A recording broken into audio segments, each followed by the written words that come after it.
So this is painted and dried, and I just popped the balloon. So now I can just pull it out here of the globe. So I just had to really carefully pull it out, real slowly. We still have that little hole, so there we have it. We're ready to put some lines on here now. Okay, so there I painted the moon white, and then I had that white paint and I'm mixing it with some blue to make this nice blue color here. So I'm going to paint those two that I redid. I put some glue on that one to so it was pretty bumpy. We'll see how that works out. So I was about to pop the balloon and pull this part out of the paper mache here, but this one I think I just paper mache'd over the edge, so I don't know how I'm going to get the balloon out of there. Okay, so I popped the balloon, it's in there, it's just going to be in there, and this one is popped, but it looks like it's sticking on the inside, so I'll probably just cut that part off. Okay, now we're putting the lines on, and so I did it in pencil. Here's the equator. I did it so that it's halfway between the top and the bottom and goes all around. So first I did it in pencil, so just in case I messed up, I could fix it. Okay, after I did the equator, next I'm going to do the prime meridian. And so I went half of the prime meridian up to the North Pole and then on the other side. So I'm just going to repeat this same thing in the southern hemisphere. So here I have the equator going around, and then I have the prime meridian going through the North Pole and the South Pole all the way around. So those are the first two lines, the equator and the prime meridian. Okay, next I'm going to draw a 90-degree angle with the prime meridian. So I only have one latitude line, the equator, and now I'm going to have this as a longitude, and another longitude, and another longitude. So I'm going to do the longitude lines first. I think that's going to be easier. So right here I have the equator, then I have the prime meridian here going all the way around here, and then I have halfway from one side of the prime meridian over here to the opposite side of the prime meridian, and I'm going to do that on both sides. And then this is the northern hemisphere, and now I'm going to continue on to the southern hemisphere. Okay, this is around on the other side, and so the way I'm doing this is that I'm bringing the lines so that they come to the same point, so I'm slowly bringing them from, this is the southern hemisphere, from the top, so that they meet in the same point, so that this is going to be my geographic South Pole. Okay, so far I have the equator going around the equator, then I have the prime meridian, which is here, and I brought it all the way through the North Pole, and then I had them meet at the South Pole, and then from the prime meridian I did 90 degrees here and here, and then I had these two lines also meet at the South Pole. So far we have these lines of longitude, and then we only have one line of latitude, which is the equator down here. Okay, so I need to go back to my flat model to understand what I'm doing. I'm going to have this line here be this line here in the middle, and then this line over here is going to be this line at the edge, and this line over here on the edge of the globe is going to be this line at the edge. So I know if I have 4 lines, 1, 2, 3, and one on the other side, in here I need to put 1, 2, 3, 4, 5 lines. So because there's 5 lines added, I know I have a middle one. So I can add a middle one here in the middle, here in the middle, and then on the other side it'll be the same. So I'm going to add those lines of longitude next, just bisecting this section right here with a line of longitude, and this section over here all the way around to this side and this side. Once you have this northern hemisphere line, it's easy to just go ahead and connect this line with this point right here that we decided is the geographic South Pole. So now you can see I have bisected this section and this section, and now from the top I'm going to bisect this section and go all the way down to the South Pole again. Here's the way it looks from the top right now. So you can see I'm going to add a line here and a line here of longitude. Okay, so now I have my one equator, and then I have all of these lines of longitude, and the lines that I have so far are this line on the edge, this line in the middle, this line here in this middle, this line here, and this line here, and on the other side I have the same thing.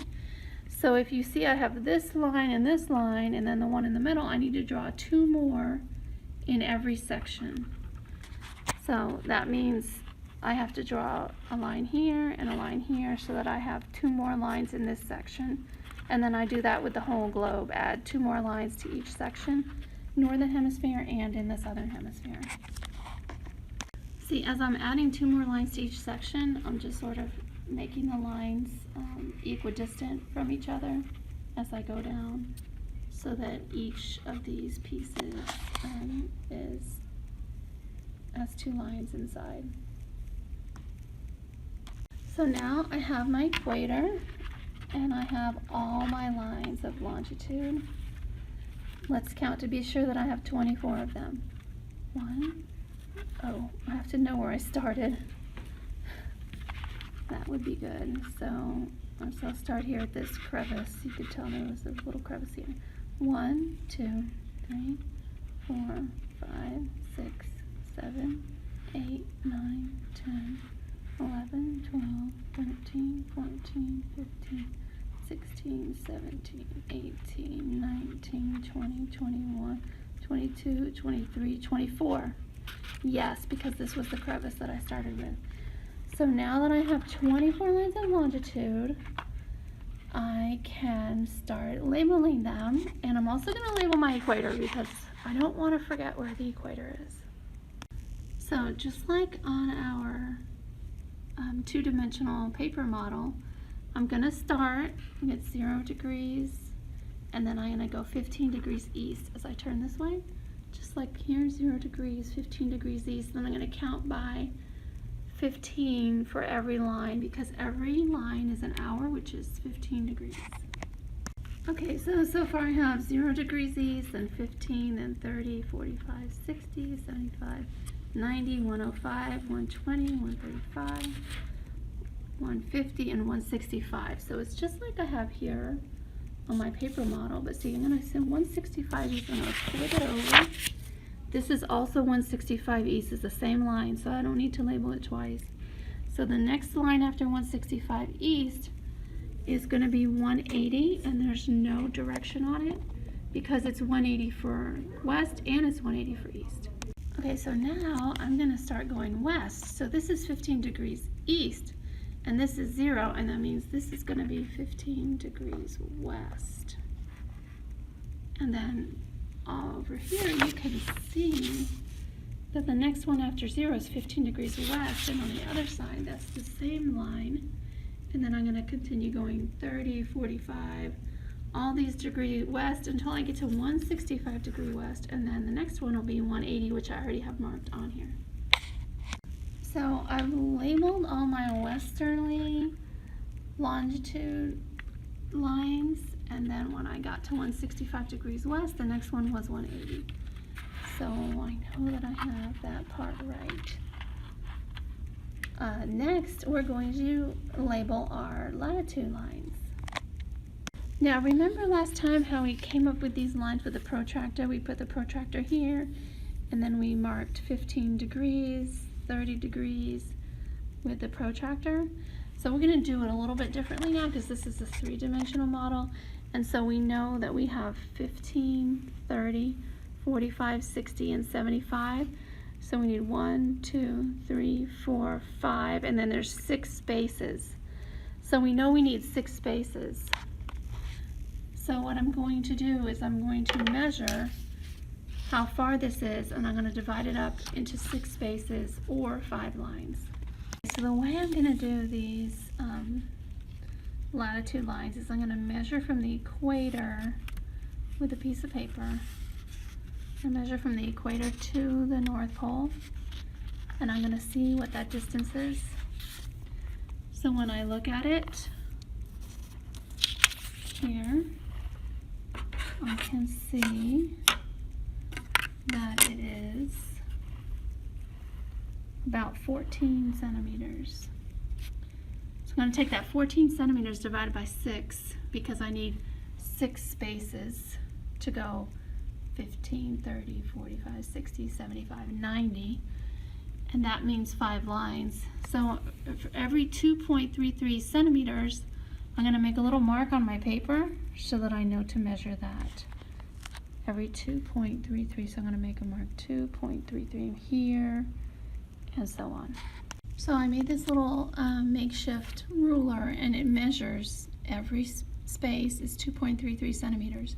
So I know the first one is going to be at the equator, and then I'm going to do 15, 30, 45, 60, 75, and then 90 degrees. So as I put this on my globe, I can mark where my lines of latitude are going to go by using my lines of longitude as a cross mark. So once I make all of these lines, then I'll be able to connect the lines and I'll be able to mark them. So here I'm applying the angle measurements here, and at every mark I'm making a line so that I know that's where the line of latitude is going to go. And I'm practicing my degree measurements and my measuring as I'm making my lines of latitude. Okay, so now that I've made all the markings at those places on my invented angle ruler, and now I'm going to connect them all together. So you see at the top, it's a little bit off at the top. It's not, that's where it really shows that the globe is a little bit lopsided. But now I'm going to go ahead and connect all of those lines and label them. Now I've started connecting the lines, and I decided to label them here just a little bit to the west of Greenwich, of England, because that's ocean. So 15 degrees north, 30 degrees north, 45 degrees north, 60 degrees north, and 75 degrees north. I'm going to finish connecting all of these dotted lines.